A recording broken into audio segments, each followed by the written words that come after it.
Hello students, तो आज एक टॉपिक और पढ़ लेते हैं। बीएससी 5th सेमेस्टर फिजिक्स का एक्सरे अवशोषण स्पेक्ट्रा क्या होता है, आज सब कुछ इस लेक्चर में कवर करने वाले हैं। एक मोस्ट इंपोर्टेंट टॉपिक है तो छोड़ना बिल्कुल नहीं है। यूनिट 7 है X rays and X ray spectra, और पेपर सेकंड का नाम तो आपको याद है ही, क्वांटम मैकेनिक्स एंड स्पेक्ट्रोस्कोपी। चलिए फिर मैं स्टार्ट करवा देता हूं। एक्सरे अवशोषण स्पेक्ट्रा, X ray, okay sir, okay, X ray, ठीक है। अवशोषण यानी कि एब्जॉर्प्शन, ठीक है सर, एब्जॉर्प्शन स्पेक्ट्रा। लो साहब, मैंने इसको इंग्लिश में डाल दिया हेडिंग, कोई दिक्कत नहीं है। अब एक लाइन जो 100 रुपये की है, ध्यान देना। एक्सरे अवशोषण स्पेक्ट्रा एक्सरे उत्सर्जन स्पेक्ट्रा से बिल्कुल डिफरेंट होता है, कोई लेना देना नहीं होता। बहुत काम की लाइन है, ध्यान देना। एक्सरे अवशोषण स्पेक्ट्रा एक्सरे उत्सर्जन स्पेक्ट्रा से डिफरेंट होता है, कोई लेना देना नहीं होता। अच्छा ठीक है भैया, बहुत काम की लाइन है। एक चित्र बना दूं छोटा सा, नन्हे मुन्ने बच्चों वाला। उस चित्र से आप काफ़ी कुछ सीख सकते हो, ठीक है सर। सीखना ही तो है। अच्छा चलिए फिर सिखा देते हैं आज आपको भाई थोड़ा बहुत डेटा। भैया ये एक अवशोषक पदार्थ है। अवशोषक पदार्थ, क्या बात है सर। अवशोषक परमाणु कह सकते हो, अवशोषक तत्व कह सकते हो, बहुत सारे नाम इसके आते हैं, ठीक है। चलिए, एक्सरे बीम डाल दिया मैंने, वो भी मोनोक्रोमेटिक। ओह माय गॉड, जिसकी तीव्रता कितनी है, आई नोट है बेटा। ये आपतित, ठीक है, आपतित पुंज की तीव्रता है आई नोट, ठीक है। फिर निर्गत पुंज की तीव्रता सर कितनी होगी, अरे भैया आई होगी, ठीक है। अच्छा इसकी मोटाई कितनी है अवशोषक पदार्थ की, एक्स हैगी। अच्छा सर इसकी मोटाई एक्स है। तो अब जरा आप मुझे ये बताओ, जितना यानी कि जितना एक्सरे बीम आपने इस अवशोषक पदार्थ पे डाला है, क्या उतना एक्सरे बीम इस अवशोषक पदार्थ से बाहर निकलेगा? तो आपका एक ही आंसर होगा सर, बिल्कुल नहीं निकलेगा, ठीक है। यानी कि बराबर नहीं निकलेगा, कुछ ना कुछ अंतर जरूर होगा, यानी कि एक्स किरणें यहां पर अवशोषित हो जाएंगी। मेरी बात पे जरा ध्यान देना, ठीक है। कुछ ना कुछ एक्स किरणें यहां पर अवशोषित हो जाएंगी, और उन एक्स किरणों से इलेक्ट्रॉन बाहर निकलकर आएंगे, चाहे के सेल से आए, एल सेल से आए, एम सेल से आए या एन सेल से आए। कुल मिलाकर बात यह है कि एक्स किरणों का अवशोषण होगा और भिन्न भिन्न सेलों से, ठीक है, इलेक्ट्रॉन बाहर निकलेंगे, और इलेक्ट्रॉन बाहर निकलने की क्रिया एक्स किरणों के तरंग दैर्ध्य पे डिपेंड करेगी। अच्छा मैं अभी बाद में करूंगा उन सब चीज़ों को। फिलहाल मेरे कहने का यहाँ मतलब यह है कि आपतित लाइन पे फोकस करना है। एक वर्णी, ओके सर, ओके, एक वर्णी, ठीक है, बातें करते हैं अभी। एक वर्णी एक्सरे बीम, एक्सरे पुंज, ठीक है, एक्स किरण पुंज, क्योंकि मैं हिंदी में यूज करूंगा तो बीम की जगह मैंने पुंज लिख दिया। एक वर्णी एक्सरे पुंज की जो तीव्रता है बेटा वो कितनी है, तीव्रता कितनी है, आई नोट है, ठीक है, आई नोट है, ठीक है। अब शोषक की मोटाई कितनी है, अब शोषक की मोटाई कितनी है भैया, अब शोषक पदार्थ की मोटाई कितनी दी है मैंने, अब शोषक पदार्थ की मोटाई कितनी है, ओके ओके ओके सर, कितनी है, एक्स है, हाँ सर एक्स हैगी। एक वर्णी एक्सरे पुंज की तीव्रता मतलब आपतित एक्सरे पुंज की तीव्रता कितनी है, आई नोट है, जो आने वाला प्रकाश है। अवशोषक पदार्थ की मोटाई कितनी है, एक्स है। तथा निर्गत पुंज, आउटपुट, निर्गत पुंज की तीव्रता कितनी है बेटे, कितनी है तीव्रता, आई है। निर्गत पुंज की तीव्रता कितनी है, आई है। तब एक नन्हे मुन्ने बच्चों वाला फॉर्मूला, आई बराबर आई नोट, ठीक है, ई की पावर माइनस के म्यू एक्स। हर चीज के बारे में डिस्कस हो गया, आपने पहचान लिया कि आई क्या है, निर्गत पुंज की तीव्रता है, आई नोट क्या है, आपने पहचान लिया, आपतित पुंज की तीव्रता है। अब म्यू क्या चीज है, एक्स अवशोषक पदार्थ की मोटाई है। जहां म्यू जो होता है ना, कहो इंग्लिश में लिखवा दूं या हिंदी में लिखवा दूं, सर हिंदी में लिखवा दो। रेखीय अवशोषण गुणांक होता है, लीनियर एब्जॉर्प्शन कोफिशिएंट होता है, ठीक है। लाइन पे ध्यान देना, रेखीय, सही है सर, रेखीय अवशोषण गुणांक होता है। वाह क्या बात है, रेखीय अवशोषण गुणांक होता है। क्या यार ये फॉर्मूला आपको याद नहीं होगा? अवशोषण गुणांक होता है। ठीक है, इतनी थ्योरी मैंने लिखवा दी, समझ में आया? बता दो अगर कुछ समझ में नहीं आ रहा तो। एक वर्णी एक्सरे पुंज मतलब आपतित एक्सरे बीम की जो तीव्रता है वो कितनी है? आई नॉट है। अवशोषक पदार्थ की मोटाई कितनी है? एक्स है। निर्गत पुंज की तीव्रता कितनी है सर? आई है।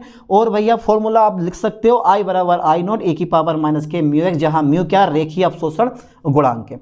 अच्छा ठीक है, अब एक्स रे अवशोषण स्पेक्ट्रा का अध्ययन करने के लिए, ठीक है, एक्स किरणों को अवशोषक पदार्थ पर डाला जाता है विभिन्न तरंगदैर्घ्यों के लिए, ठीक है, विभिन्न तरंगदैर्घ्यों के लिए आपतित एक्स किरणें तथा निर्गत एक्स किरणों की तीव्रता को मापकर, मेरी बात पर ध्यान देना, आपतित एक्स किरणों तथा निर्गत एक्स किरणों की तीव्रता को मापकर अवशोषण गुणांक की गणना की जाती है। इसके बाद अवशोषण गुणांक और तरंगदैर्घ्य के बीच ग्राफ खींचा जाता है। ठीक है, अब चलो मैं कुछ पॉइंट लिखवा दूं, थोड़ा सा काम की चीज है, लाइन पे ध्यान देना।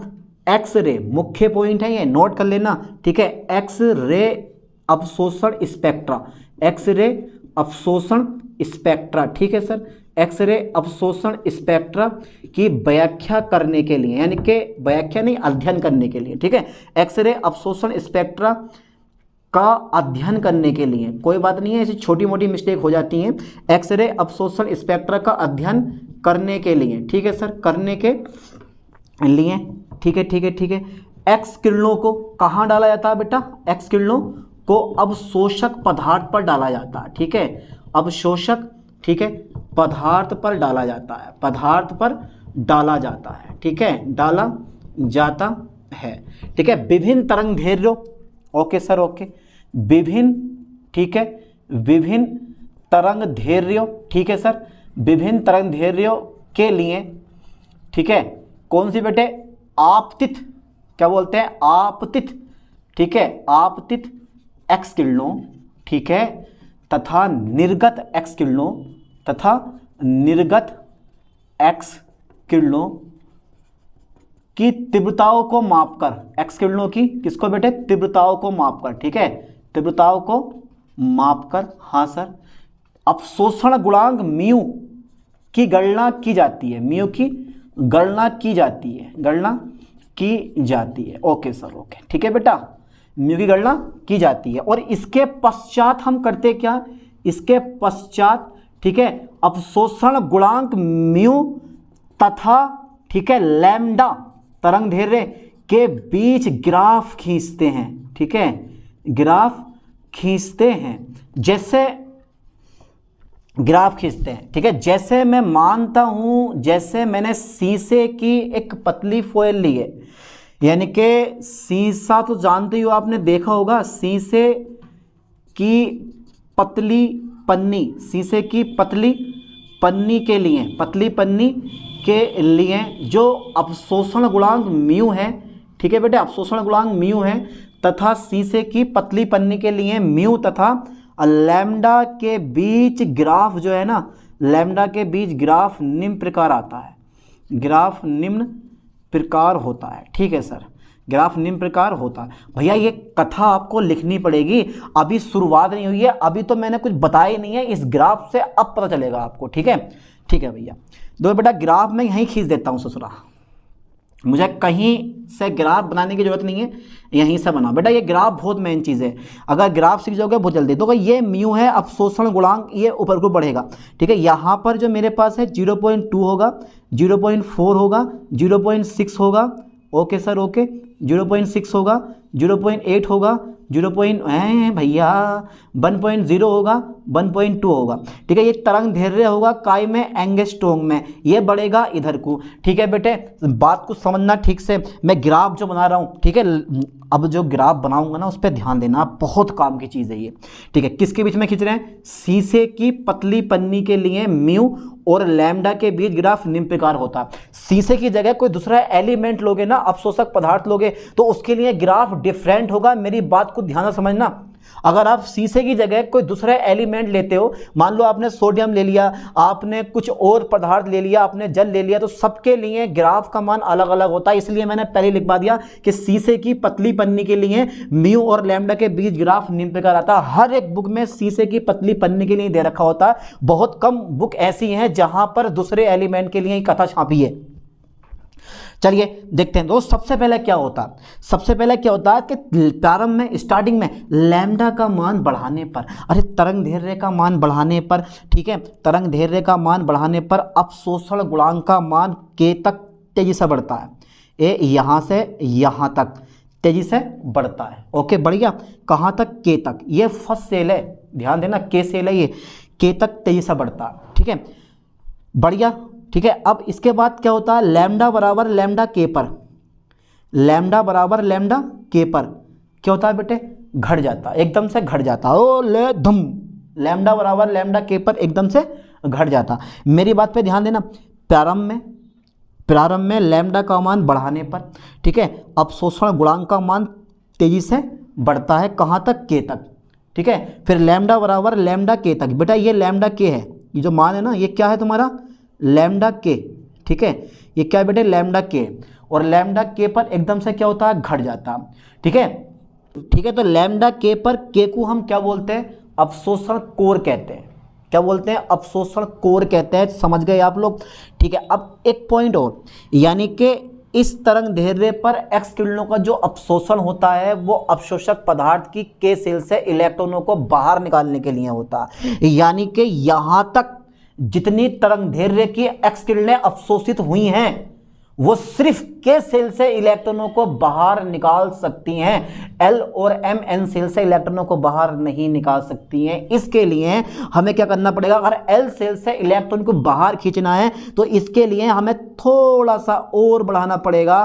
तो भैया जैसे जैसे लैम्डा का मान बढ़ाते जाते हो, अपशोषण गुणांक का मान बढ़ता जाता है। फिर हमें 3 अब्जॉर्प्शन एज यानी कि अपशोषण कोर मिलती हैं। फिर हमें कितनी मिलती हैं बेटे? 3।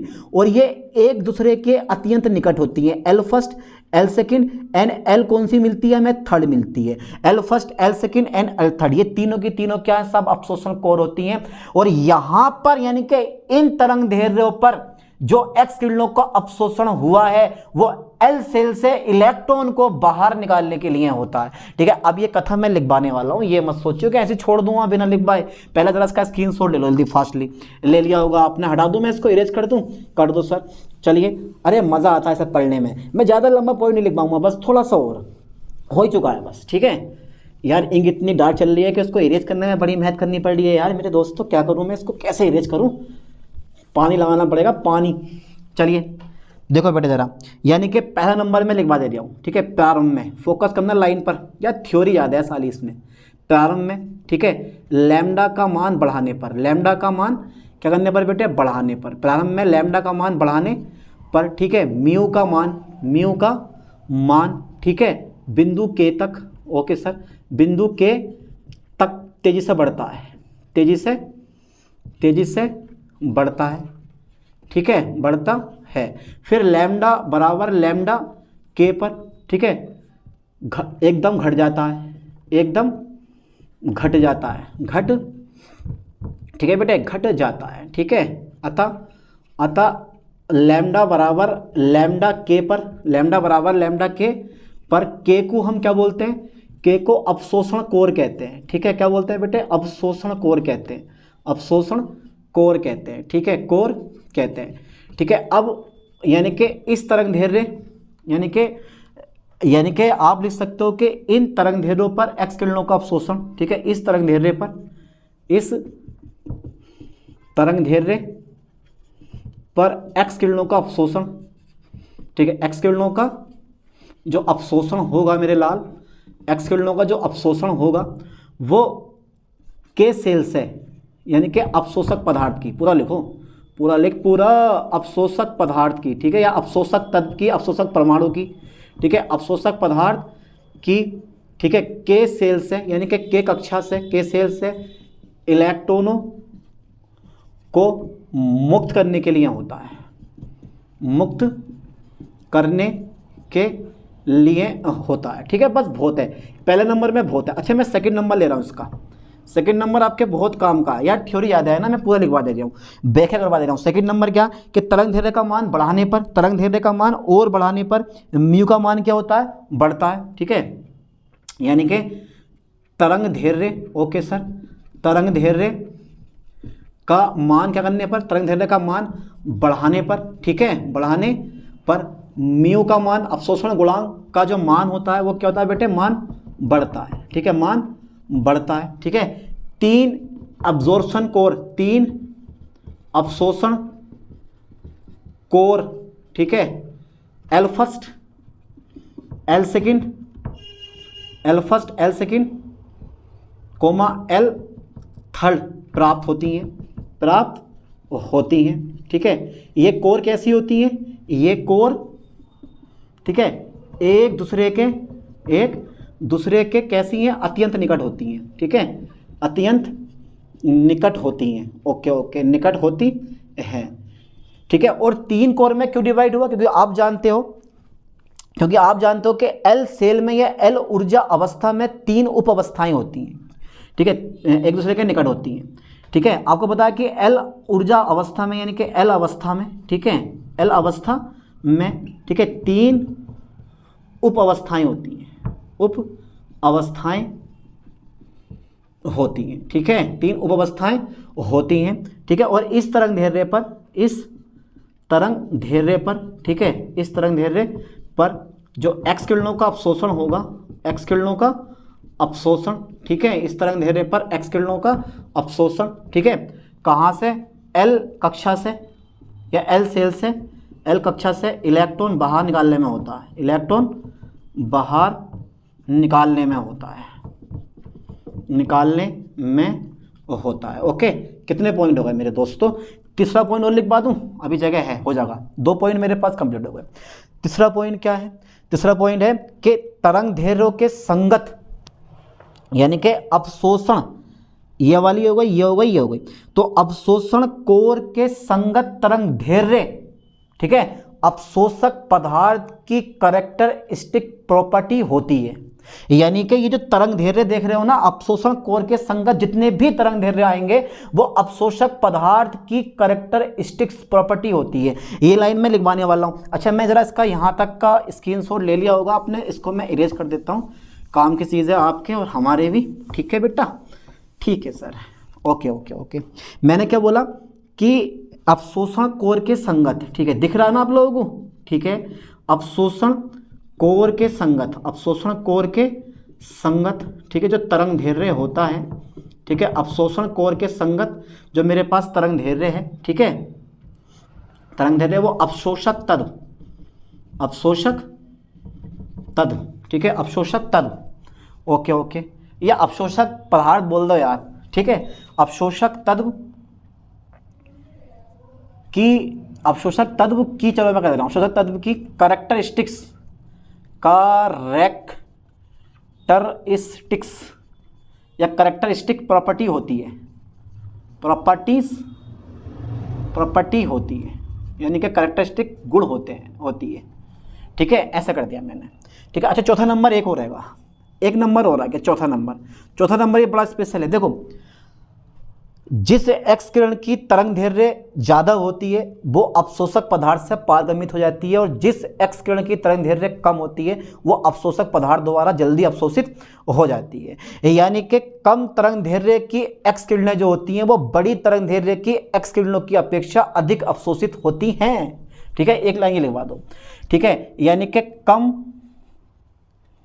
तरंग दैर्ध्य, ठीक है बेटा, कम तरंग दैर्ध्य की जो एक्स किरणें होती हैं, कम तरंग दैर्ध्य की एक्स किरणें, ठीक है, अधिक तरंग दैर्ध्य, ओके, अधिक तरंग दैर्ध्य की एक्स किरणों, ठीक है, एक्स किरणों की अपेक्षा, ठीक है, अपेक्षा अधिक अवशोषित होती हैं, अधिक अवशोषित होती हैं, अवशोषित होती हैं। बस 4 नंबर हमारे पूरे, डी एंड। ठीक है, हो या अब बस प्रॉपर्टी और लिखवा दो थोड़ी सी, 3-4 प्रॉपर्टी। ठीक है, किसकी, एक्सरे एब्जॉर्प्शन स्पेक्ट्रा की 3 या 4 प्रॉपर्टीज काफ़ी है। जल्दी यहाँ तक का स्क्रीनशॉट ले लो, ले लिया होगा आप लोगों ने। इसके बाद कहानी खत्म कर देता हूँ मैं बना के, ठीक है। अरे यार इतनी इजी चीज़ आप लोग नहीं समझ पा रहे हो तो फिर कब समझोगे भाई, इसको समझ समझ के समझो। चलिए प्रॉपर्टी लिखवा दे रहा हूँ मैं, प्रॉपर्टी, ठीक है, प्रॉपर्टीज, ठीक है, यानी कि गुण लिखवा दे रहा हूँ, गुण, ठीक है। चलिए गुण कौन कौन से होते हैं। पहला गुण ये है कि एक्स रे, जल्दी करवा दे रहा हूँ क्योंकि टाइम है नहीं इतना, एक्स रे अवशोषण स्पेक्ट्रा जो होता है, एक्स रे अवशोषण स्पेक्ट्रा, ठीक है भैया, वो एक्स रे उत्सर्जन स्पेक्ट्रा, एक्स रे उत्सर्जन स्पेक्ट्रा, ठीक है, स्पेक्ट्रा से कैसा होता है, बिल्कुल भिन्न होता है, बिल्कुल भिन्न होता है, ठीक है, बिल्कुल भिन्न होता है। Very good. अच्छा सेकंड नंबर क्या है मेरे लाल इसका, ए भैया सेकंड नंबर है इसका के अल्फा और के बीटा, फिर के gamma, dot dot dot dot dot dot, अवशोषण स्पेक्ट्रा में प्राप्त नहीं होती हैं, अवशोषण स्पेक्ट्रा या वर्णक्रम में प्राप्त नहीं होती हैं, प्राप्त नहीं होती हैं। चलिए एक और लिखवा दूँ, लास्ट लाइन लिखवा दूँ मैं, बहुत जरूरी है, ठीक है। यानी कि के अल्फा, के बीटा, के गामा एक्सरे उत्सर्जन स्पेक्ट्रम में प्राप्त होती हैं पर भैया अवशोषण स्पेक्ट्रम में प्राप्त नहीं होंगी। एक लाइन और लिखवा दे रहा हूँ मैं, लास्ट लाइन है, यानी कि अवशोषण स्पेक्ट्रा में, ठीक है भैया, काम की लाइन है, अवशोषण स्पेक्ट्रा में, ठीक है भैया, अवशोषण स्पेक्ट्रा में क्या होगा, निश्चित के, ठीक है, निश्चित के श्रेणी सीमाओं में, ठीक है, सतत क्षेत्र होता है, सतत क्षेत्र होता है, ठीक है। एक और रह गई है कि के श्रेणी सीमाओं में, ठीक है, के श्रेणी सीमाओं में तत्व की कैरेक्टरिस्टिक प्रॉपर्टीज होती है, पर ये मैं लाइन लिखवाने वाला हूँ नहीं, बस 3 बहुत हैं, काफ़ी हो गया, ठीक है। एक्सरे अवशोषण स्पेक्ट्रा तो बढ़िया करके पढ़ो और ये देखो कि कौन सी एक्स किरण, किस तरंगदैर्घ्य की एक्स किरण जब अवशोषक पदार्थ द्वारा अवशोषित होती है तो किस कक्षा से इलेक्ट्रॉन बाहर निकल के आता है। ये सब कुछ आज हमने इस लेक्चर में कवर कर लिया। चलिए मिलते हैं नेक्स्ट वीडियो में नेक्स्ट लेक्चर के साथ। थैंक्स।